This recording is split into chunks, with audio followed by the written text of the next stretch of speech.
Hey everyone, and welcome to Scouting the League. It is time to start thinking about 2027 draft. Yes, with 2026 in the books, college scouts have fully moved on, and many are well into the projected 2027 draft class.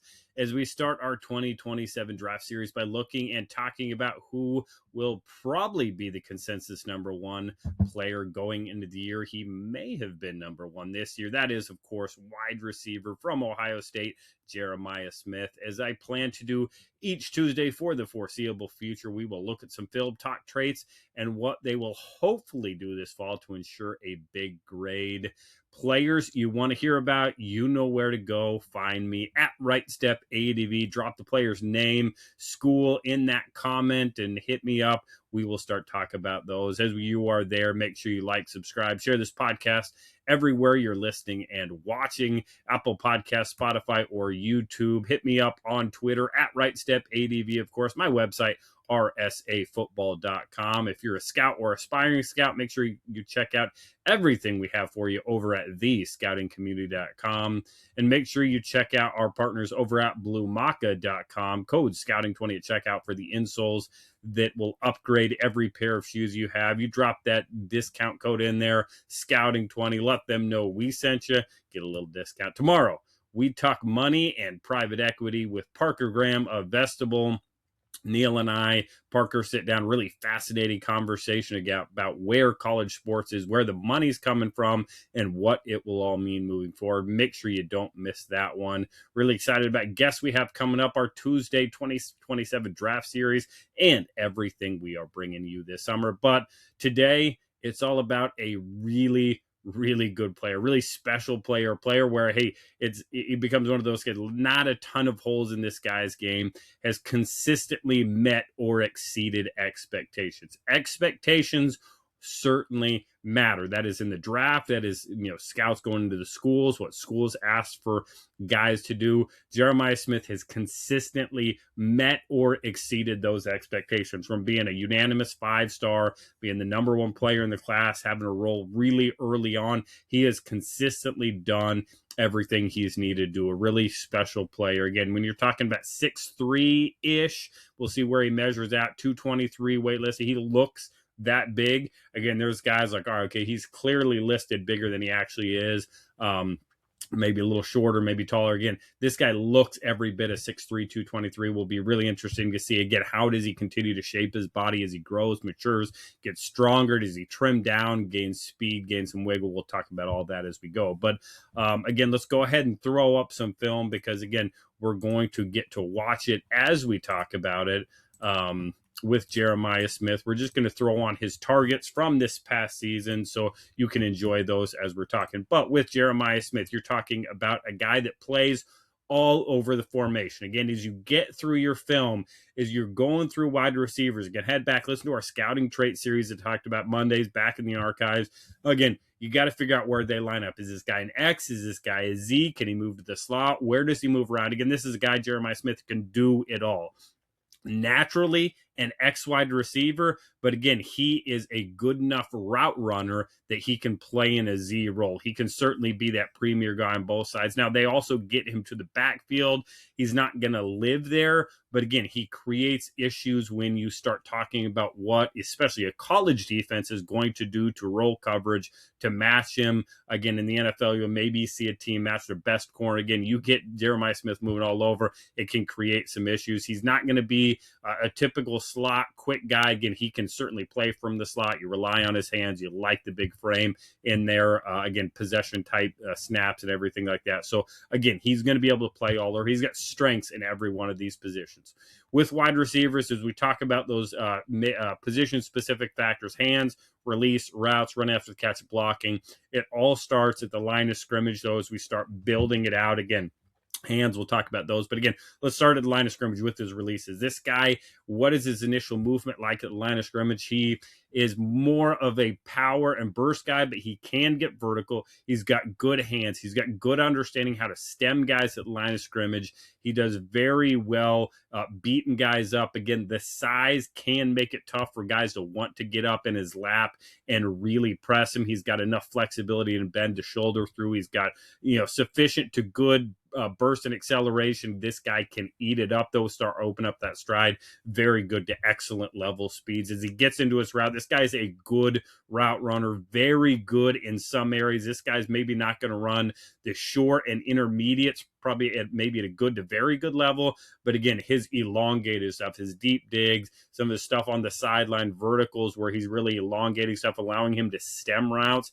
He's got a very good to excellent feel for his routes, creating separation, using his size, using his frame to lean, to use his eyes, to use his hands, all that kind of good stuff in his releases and into his routes. Again, when we talk about hands, this is a big hands, soft hands catcher. That's always one of the things that really stood out to me as I watched Jeremiah Smith is he really extends and he really catches the front half of the football. Again, you always want to watch, is this guy catching the front half or the back half of the football? Those back half football guys tend to have a few more drops, a few more slip through them.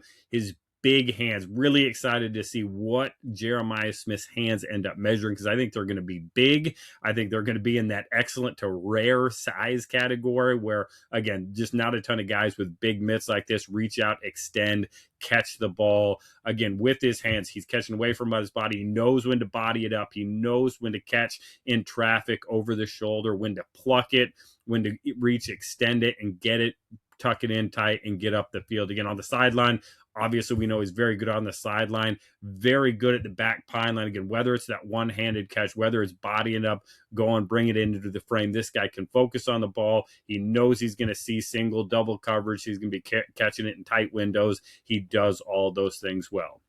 When we start talking about where Jeremiah Smith can improve, again, we go back to the comparison to Julio Jones, and these guys have so many similarities for how big, how strong, how physical, how fast Jeremiah Smith is. His run after the catch he is typically a get what is there guy. He's going to break some tackles with some strength. He's not going to be real wiggly. He's not going to be real slippery. He's not going to just break guys off in the open field. He's going to get the ball, get vertical, see a seam, but he is going to get tackled in more one-on-one situations than maybe some guys of his caliber that you would expect. This is not a guy that's going to get the ball in a lot of screams and make a guy miss at the line of scrimmage and get vertical, maybe with a stiff arm, maybe sticking that big hand out there and getting it. But again, he is going to be a get the ball in movement, get the ball, get vertical, get what is there. Now, again, he's got the vertical speed. He can go and eat up ground. He can finish behind his pads. He's tough. He's physical. All those things will allow him to be consistent, run after the catch. But this is not a guy that you're consistently throwing the ball to at the line of scrimmage in static situations. Get this guy on the move, get this guy down the field a little bit, and you're going to be really like him getting down the field. And then again, the great bonus for wide receivers. Again, it's one of those things when you want to talk about a guy, when you want to knock him, maybe beat him up. It is a bonus for so many wide receivers when you talk about of Smith's caliber blocking. Again, Jeremiah Smith is a good blocker. He's a physical blocker. He's a tough blocker. Again, that has certainly become the MO for these Ohio State wide receivers. Young guys, you want to get on the field, you better block, you better be physical. And again, the size to do it, the willingness to do it, the angles to do it, to do all these things, to take guys on, to open it up for other players. Again, it was Carnell Tate this year, number 4 overall. Again, this next year, there's probably going to be other guys. Again, who's the next one at Ohio State is really the question. The blocking is a bonus, but Jeremiah Smith is going to be able to do everything an NFL team and NFL roster wants him to do. That is why he is right now my consensus number 1 player on the board. Again, going into this year, it's just hard to imagine there's going to be another player that's really going to press him for a while. Jeremiah Smith could have a down year. There is still going to be 2 really good years of film. Again, college defenses, these Big Ten defenses that are facing Ohio State are going to be keying on Jeremiah.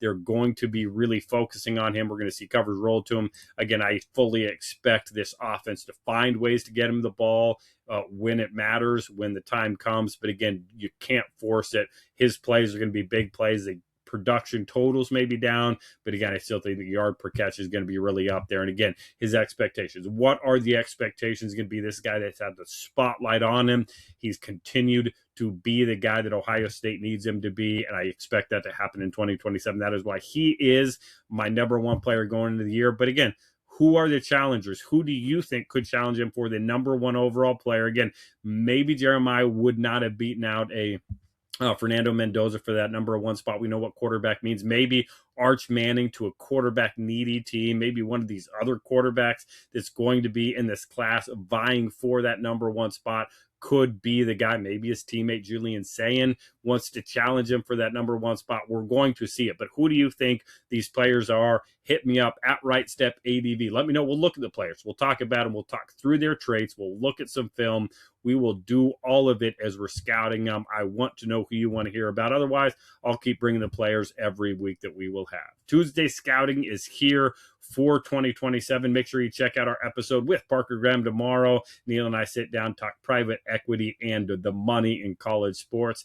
Everything as we head through the summer. We're here for 2027 film. We'll be back and we will keep scouting.